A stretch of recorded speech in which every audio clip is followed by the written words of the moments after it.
Timothy of the Cay by Theodore Taylor. Chapter 1. USS Sedgwick. August 1942. The Navy's Caribbean Command received a priority dispatch from the USS Sedgwick. Rescued 12-year-old boy Philip Enright and his cat from uncharted Cay. Stop. Survivors of SS Hato torpedoed April this year. Stop. Boy and cat seem to be in good condition. Stop. Proceeding Crystal Bowl. Stop.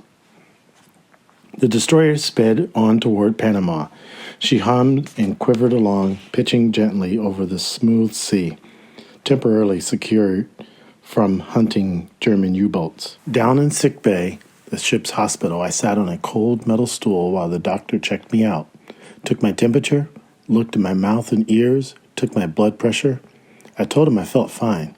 With Stu under my arm, I'd been brought aboard from the rescue boat, naked as a plucked pigeon, holding Timothy's wooden-handled knife as my only possession from our time on the island. Lieutenant Robert Heath, the doctor, couldn't believe I'd survived, alone and blind for almost 2 months on that remote patch of sand up in the devil's mouth. Timothy prepared me to live alone, I said. I owed my life to him. Who is Timothy? Dr. Heath asked. A cold disc was on my chest. He was listening to my heart. Stu Cat purred in my lap. An old black man from the island of St. Thomas. But he was much more than that. He was my guardian angel, then as well as now, protecting me from danger and mistakes. Though he was dead, he still talked to me in my darkness. During that terrible moment only yesterday when the Navy plane flew across the island and then went away, the sound dying like a bee buzz, Timothy looked down on me and said, "Don't worry, Philip. They be back." I heard him distinctly. From St. Thomas, eh? I looked in the direction of Dr. Heath's voice. He sounded young. Yes, Timothy got me out of the water after the ship was sunk. A few minutes before, this tomcat had crawled aboard our raft, just crawled up there like he owned it. Timothy didn't invite him. I had to laugh about that. Timothy sometimes saying, "This terrible cat." How long were you on the Cay? From some time in April until today. 5 months, I thought. I'd been told this was August 22nd, 1942, still a time of war. According to my own time can, into which I dropped a pebble or piece of shell each day, I'd been alone on the Cay for 47 days. What happened to Timothy? He died after a hurricane hit us. He used his whole body to protect me. Wind and flying debris tore him up, killed him. What a shame, Dr. Heath said sympathetically. Yes, it was. What did you eat all that time? Dr. Heath asked, adding, "Lie back." Oh, fish and langosta, coconuts, sea grape leaf. He made a sound, then laughed. Not a bad diet at that. Then he tapped around my stomach, telling me to cough. You were blind before the ship was torpedoed? No, I got hit on the head when we were abandoning it and lost my sight a few days later on the raft. He made that sound once more. Will I ever see again? I asked. You have to talk to an eye doctor, but there's always a chance. You might need an operation. He paused, then said, Philip, I'm curious about something. Really puzzled. About what? How did you manage for 2 months without that old man? How did you get food? You couldn't see. He made fishing poles for me, strapped them to a palm tree before the hurricane hit. He'd planned for me to be alone, planned everything, and I knew that whole island like I knew my house in Curacao. After I buried him, I put our hut back together and started a fire. Remarkable, said Dr. Heath. Really remarkable. I had just been doing what Timothy had taught me. Now sit up again. I'm going to tap your knees with a mallet to test your reflexes. Have you had that done before? Yes. I wonder how the doctor looked, how big he was, how old. I'd been doing that all day, trying to imagine faces, starting with the 2 sailors who rescued me. I knew how Timothy looked, having seen him for 2 days before my sight failed.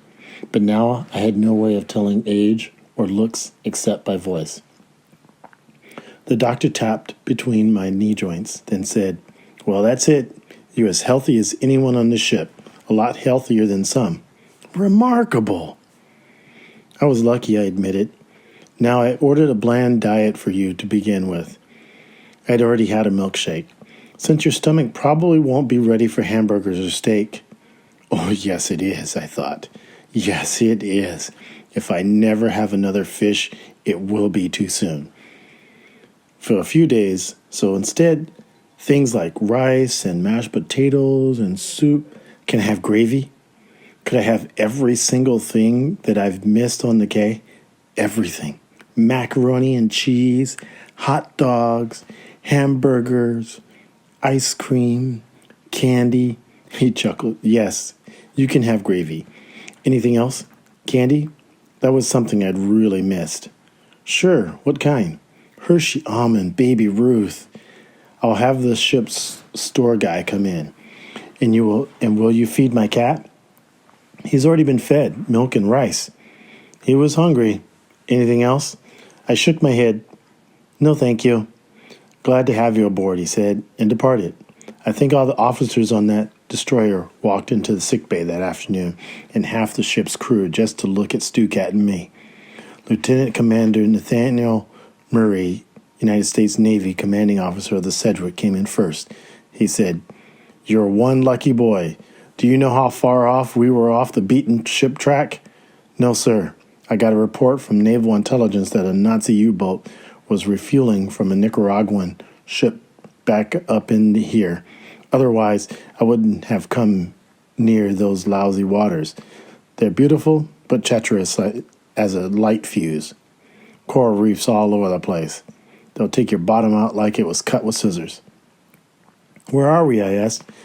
"About 170 miles off Nicaraguan and Honduran coasts in waters called the Nicaraguan Rise. I came in as far as the Serenilla and Serrana banks. Timothy had mentioned those dangerous reefs, then headed east again, but turned around to get back to you. If that Catalina or Coco Solo hadn't spotted your smoke, I'd been long gone. The Catalina was a twin-engine flying boat, I knew. Thanks for turning back." "My pleasure." He'd already sent a message to my parents in Curacao saying that I'd been rescued. My father worked in the Dutch refinery on that island, off the coast of Venezuela. He was a petroleum engineer. Carruthers and Gomez, the two sailors who brought the small rescue boat into the Cay, had told him what they'd seen: a fire pile, the hut, my fishing poles. "Where are we headed?" I asked. "Crystal Ball, at the Panama entrance. We'll hand you over to the Naval Hospital, get some fuel, fresh vegetables, milk, and eggs, and head out to sea again." He went back to the bridge. After the food tray was brought in, I spent the rest of the afternoon talking to the hospital corpsmen. They had dozens of questions. It was kind of fun being a celebrity. On the Cay, I usually knew it was daylight because of the sun's warmth, and it was night because of the coolness. And of course, your body tells you when to sleep. Aboard ship, I was too excited to go to sleep immediately after the announcement was made that the smoking lamp was out. Time to bed down, except for duty watches, the corpsman assigned to me, who would also sleep in sickbay in case I needed anything, asked me if it was okay if I turned out the light. I had to laugh. Then he caught himself. "Oh, I forgot. You can't see." "That's okay. He wouldn't be the last to forget my blindness." Quiet settled over the ship. Cooled air blew down on me. The engines whined. The whole hull quivered at top speed. The corpsman said that when we were going 25 knots, no torpedo could hit us. I remember that night as being strange, one of many strange nights and days to come. I remember the feel of the bed and the clean sheets, the sounds and smells of the ship, knowing someone other than Timothy was just a few feet away. All of it strange. Most of all, I guess it was the knowledge that I wouldn't be alone anymore, that I wouldn't die on that forgotten, nameless Cay. become a skeleton of someone to find someday. There have been times when I almost gave up. At times I talked to Timothy and he answered back. What else was there to talk to except Stu Cat? At first I was lonely and frightened, but I'd always feel better after talking to Timothy. I'd imagine what he would say to me and even imitate his voice. Imagination is a very powerful thing when you're alone and blind. I finally went to sleep, but awakened after a while, panicking after hearing the turbine's high-pitched whirl. For a moment, I didn't realize I was no longer on the soft sand floor of the hut, wrapped in deep silence. Even Stu Cat was uneasy that night. He slept by my shoulder, snuggled against me. I was awake for a long time just thinking. Oddly enough, one of the things I thought about, in addition to seeing my parents, was returning to the tiny island that I had just left. If I can get my sight back, I'd try to put my feet on Cay and see it for the first time. I had a picture in my mind of how it looked, a small Hamburg hump of white sand, palm trees sticking up from it, set in a horseshoe of coral, blue water lapping gently around it. That's what Timothy saw from above, in heaven where he now lived. Sun-spanked white water curling over the reef when the sea was running. I'd felt it, tasted it, smelled it, heard it. I'd seen it through Timothy's eyes. Now I wanted to see it through my own.